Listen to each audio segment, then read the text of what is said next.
Indian stock market एक tough phase से गुजर रहा है। Stock market investors in India lost over 9 lakh crore rupees in just one day. Nifty, it was the longest losing streak in 29 years. 17 lakh crores were wiped off from the Indian markets today. That's more than $20 billion gone in a day. It was a bloodbath. Sensex और Nifty में लगातार गिरावट देखने को मिल रही है।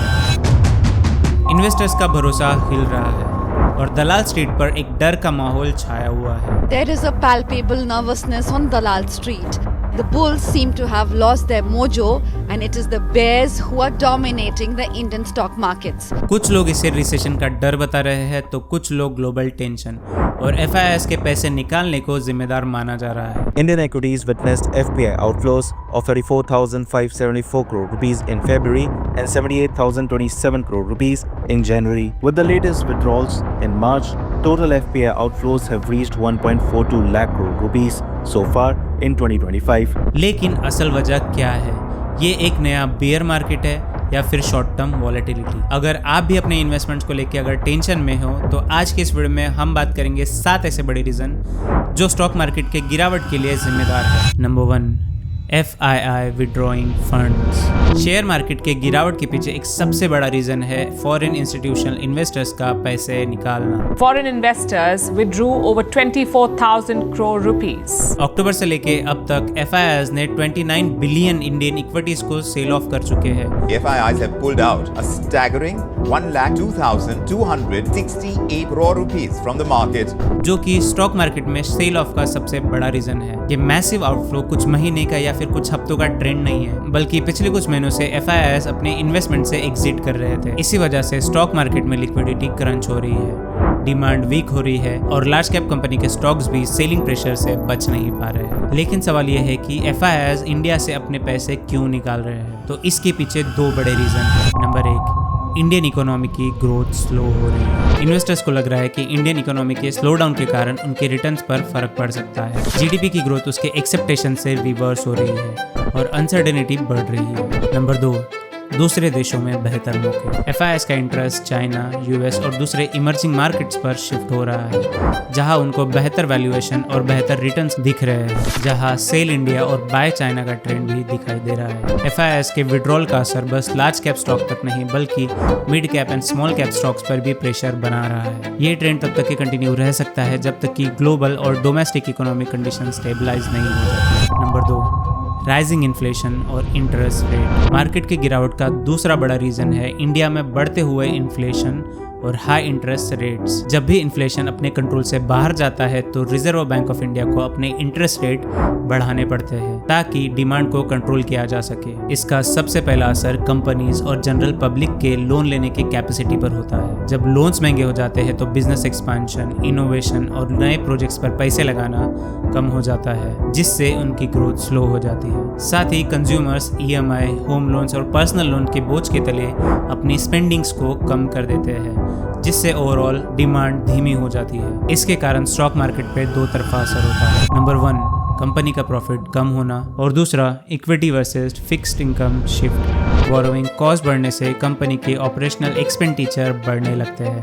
जिससे profits पर दबाव पड़ता है। कम प्रॉफिट्स का मतलब होता है कि शेयर होल्डर्स की रिटर्न्स की कम होने की संभावना, जिससे कंपनी की शेयर वैल्यू गिर सकती है। Number 2, equity versus fixed income shift. High interest rate पर FD, बॉन्ड्स और डेट इंस्ट्रूमेंट्स के रिटर्न अट्रैक्टिव हो जाते हैं, जिससे इन्वेस्टर्स रिस्क लेने की जगह सेफ ऑप्शन के पीछे भागते हैं, जिससे इक्विटी मार्केट में सेलिंग प्रेशर बढ़ता है। अगर RBI रेट्स को बढ़ाती है लेकिन US फेडरल रिजर्व या फिर यूरोप में अगर रेट स्टेबल है तो फिर फॉरेन इन्वेस्टर्स इंडिया से पैसा निकालकर दूसरे मार्केट्स में लगाना प्रेफर करते हैं। इससे रुपीस की वैल्यू और भी ज्यादा कमजोर होने लगती है, जो इंपोर्ट्स को महंगा करके इन्फ्लेशन को बढ़ाने का रिस्क क्रिएट करता है। Number 3, weak Indian economy indicator. Stock market का डायरेक्ट कनेक्शन इकोनॉमी से होता है। अगर इकोनॉमी स्ट्रांग है तो स्टॉक मार्केट भी ऊपर जाता है, लेकिन अगर इकोनॉमी इंडिकेटर अगर वीक दिखाई देता है तो फिर स्टॉक मार्केट भी प्रेशर में आने लगता है। तो आज की डेट में इंडियन इकोनॉमी में कौन कौन से प्रॉब्लम्स हैं? Number 1, GDP growth slow down. GDP का मतलब है इंडिया की टोटल इकोनॉमी का ग्रोथ रेट। अगर जीडीपी स्लो हो रही है तो इसका मतलब होता है कि बिजनेस में एक्सपेंशन स्लो हो रहा है, नए जॉब्स कम क्रिएट हो रही है और ओवरऑल डिमांड स्लो हो रही है। 2023 में इंडिया की जीडीपी ग्रोथ 7% से कम होकर 6.5 तक आ चुकी है। गवर्नमेंट ने पहले ज्यादा ऑप्टिमिस्टिक फोरकास्ट दिए थे, लेकिन अब उसे रिवर्स लिए जा रहे हैं। इंफ्रास्ट्रक्चर और मैन्युफैक्चरिंग सेक्टर का एक्सेप्टेड ग्रोथ रेशो नहीं दिखाई दे रहा है, जिसकी वजह से इकोनॉमी मोमेंटम स्लो हो रही है। इस सब का इम्पैक्ट हमें स्टॉक मार्केट पे दिखाई देता है कि जब जीडीपी स्लो हो जाती है तो कॉर्पोरेट अर्निंग्स भी स्लो हो जाती है, जिससे इन्वेस्टर्स रिस्क लेने से डरते हैं और नए इन्वेस्टर्स मार्केट्स में कम हो जाते हैं। नंबर 2, फिस्कल डेफिसिट का बढ़ना। फिस्कल डेफिसिट का मतलब होता है कि गवर्नमेंट के खर्चे उसके इनकम से ज़्यादा हो रहे हैं। अगर गवर्नमेंट ज़्यादा उधार लेती है तो इकोनॉमी में प्रेशर बढ़ता है,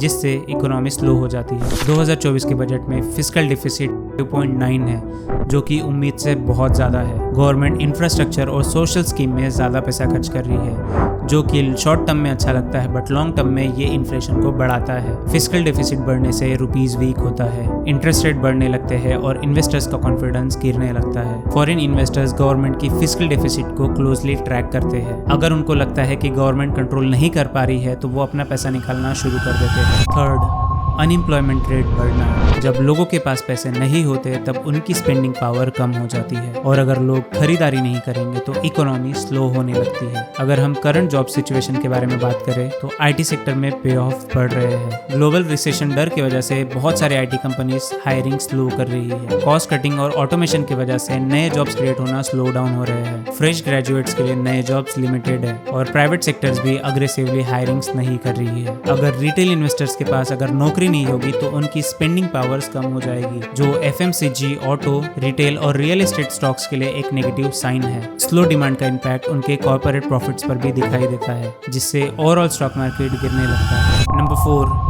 रुपी वीक होना। अगर इंडियन रुपी डॉलर के मुकाबले अगर वीक होने लगता है तो इंपोर्ट्स कॉस्ट महंगे होने लगते हैं, इन्फ्लेशन बढ़ने लगता है, जिससे अल्टीमेट इकोनॉमी पर प्रेशर बढ़ने लगता है। इंडियन रुपीस अभी 86 पर यूएसडी के आसपास है, जो कि रिकॉर्ड लेवल लो पर है। Foreign investors US strong dollar और यूएस ट्रेजरी बॉन्ड्स में इन्वेस्ट करना पसंद कर रहे हैं, जिस वजह से इंडियन रुपीस वीक हो रहे हैं। क्रूड ऑयल इंपोर्ट करने वाली कंपनीज जैसे कि बीपीसीएल, इंडियन ऑयल, आईओसी पर इसका नेगेटिव इम्पैक्ट पड़ रहा है। वीक रुपीस के कारण जो कंपनी सबसे ज्यादा इंपोर्ट्स करती है, जैसे कि oils, aviation, automobile, electronics sectors पर बर्डन बढ़ता है, जिससे इन्फ्लेशन बढ़ने का रिस्क बढ़ता है और इसका इम्पैक्ट शेयर मार्केट पर भी पड़ता है। नंबर 4, ग्लोबल इकोनॉमी शटडाउन और ट्रेड टेंशन। मार्केट गिरने का एक और सबसे बड़ा रीजन है ग्लोबल इकोनॉमिक शटडाउन और ट्रेड टेंशन, जिसका इम्पैक्ट इंडियन स्टॉक मार्केट पर भी पड़ रहा है। जब बड़ी इकोनॉमी जैसे यूएसए, चाइना और यूरोप अगर स्लो हो जाती है तो इसका impact global trade, supply chain और इन्वेस्टर्स के कॉन्फिडेंस पर भी पड़ता है, जिससे इमर्जिंग मार्केट्स लाइक इंडिया